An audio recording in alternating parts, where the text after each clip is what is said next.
Punchdrunk's The Burnt City was not only the best show that I saw in 2023, but I think it has changed how I view theatre from this point on.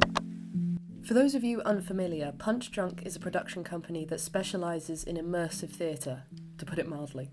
Their most recent production, The Burnt City, was housed in a Grade 2 listed building that was used to store cannons and is around 100,000 square feet. There is no stage. Instead, you navigate 100 plus rooms across 2 mythic cities. Basically, if you see a bar, you can walk into it. If you see some people interacting and one of them leaves, you can follow them. It's a choose-your-own-adventure approach to storytelling, but on an epic scale.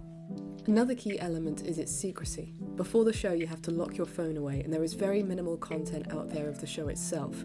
Now, since I only went once during their final week, I knew I'd hate myself for that, and I do. I only have one memory of the show, a memory I want to solidify. So here we are.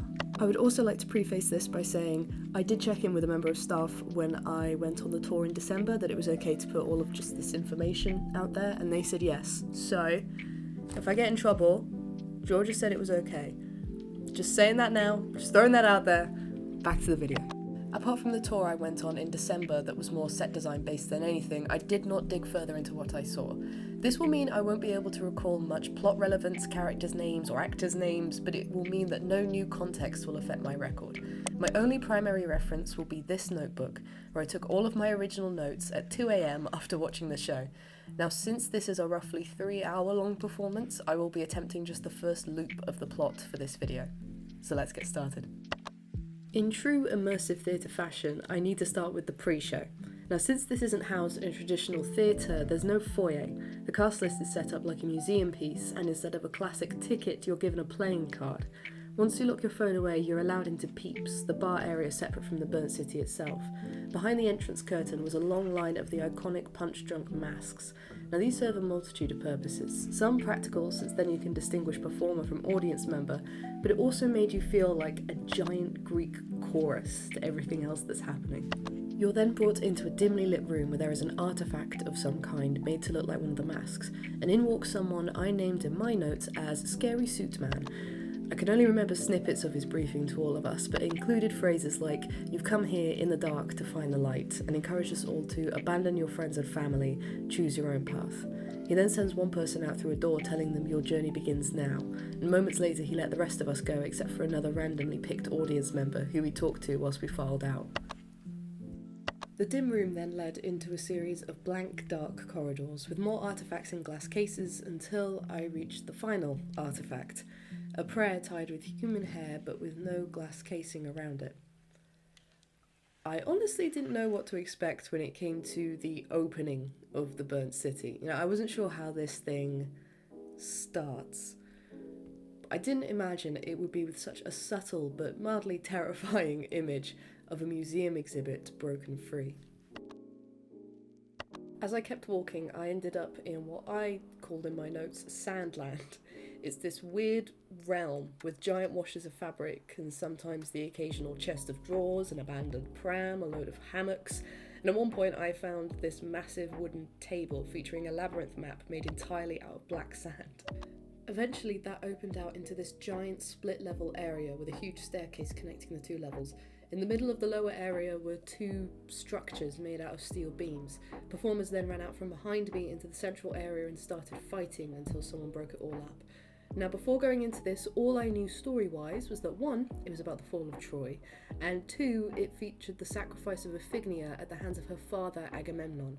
So I was on a mission to find Agamemnon. I thought my best lead would be the guy who broke up the fight, so after he received a phone call and sent all the other soldiers off, I stuck around.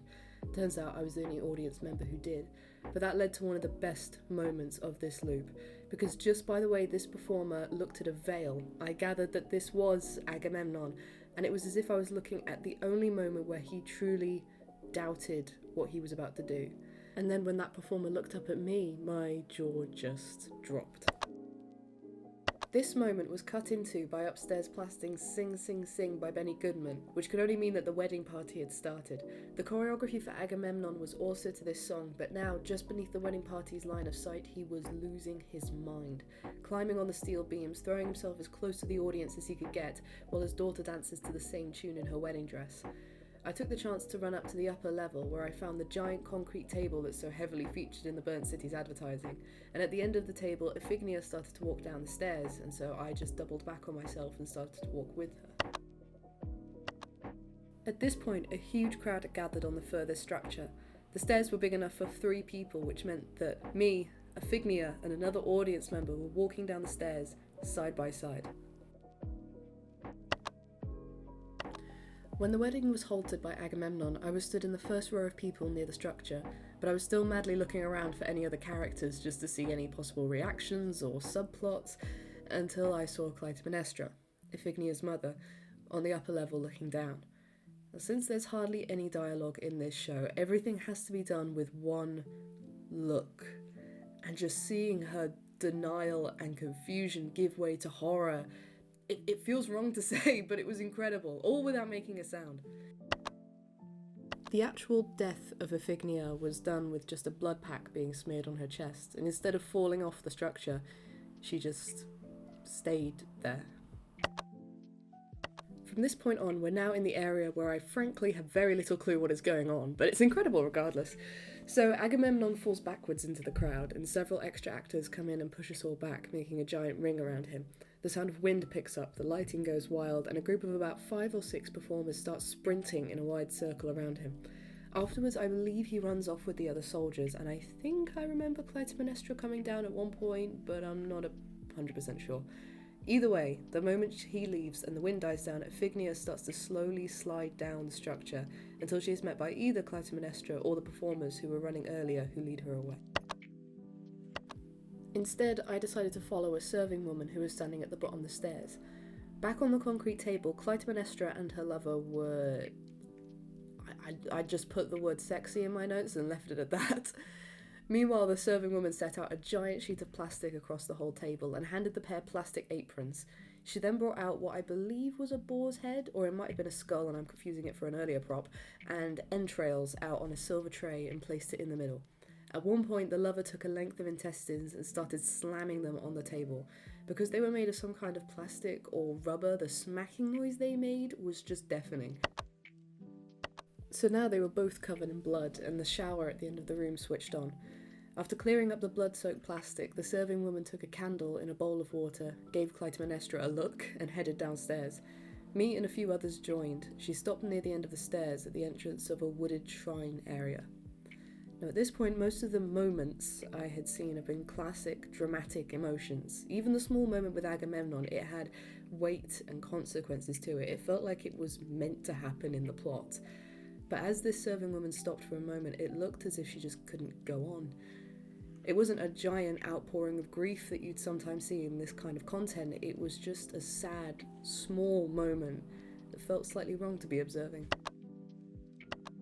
She then drags out a giant suitcase as Agamemnon returns, this time wearing a crystal skull mask. Clytemnestra waits for him at the top of the staircase, seemingly happy for her husband's return. The serving woman and another performer open up the suitcase to reveal a giant length of red fabric, which they attach to his shoulders and feed out of the case as the music swells. He walks the length of the concrete table, stops at the end, and presumably falls asleep in his wife's arms. The lover from earlier enters the scene, this time wearing a bold mannequin head-looking prosthetic, which he applied in the bedroom near the end of the table. Agamemnon wakes, drinks something suspicious, and then I'm going to be mindful of demonetization here. I'm just going to say it was a similar case with Clytemnestra and a lover from earlier, but there was 3 of them now. So after a while, with the tension building, I was wondering how all of this was going to end. Surely one of them was just going to stab him, or like Iphigenia earlier, it would just be a case of a blood pack and no real weapon. But as the music built, on the final beat, the shower turned on. So they stripped him and brought him up to the end of the room. The lover stayed on the side and ripped off his prosthetic face, and just as Agamemnon noticed, Clytemnestra, in a fit of rage, bashed his head against the stone shower and strangled him with a cloth. Over the sound of running water, from behind me came footsteps. Iphigenia, walking down the table. She helped Agamemnon up and dressed him. This gesture, along with his look of disbelief, led me to believe that she was forgiving him for all that had happened. At the opposite end of the room, Clytemnestra was trying to calm herself down as best she could. Iphigenia joined her, which forced her to put on a brave face. Seeing them interact as a typical mother and daughter really struck me. Due to the looping nature of the show, this wholesome moment, while it was happening, I just knew that in a few minutes she'd be on that steel beam again, the image of Clytemnestra's reaction still very present in my mind.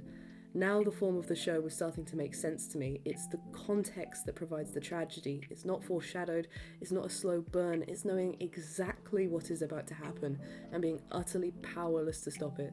All you can do is watch, and that is what makes it such an effective tragedy. Another reason was demonstrated when Clytemnestra was helping Iphigenia into a giant bear skin.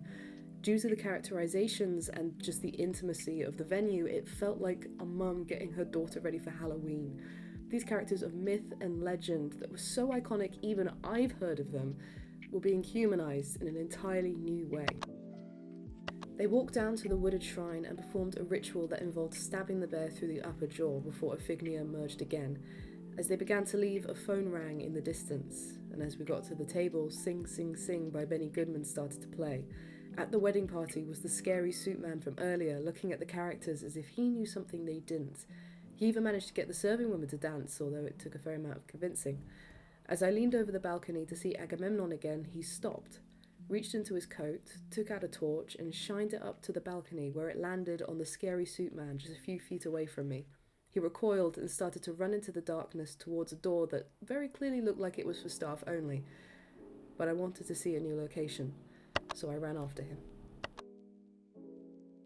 And that is where I'm going to stop for now. This has been one of the biggest passion projects I have ever attempted, so a like and a subscribe would mean the world. Let me know if you saw these sections of the Burnt City, if I got any parts wrong, and whether or not I should actually do some research before the next loop, because I knew fairly little about this section and we're about to head into Troy, where I know even less.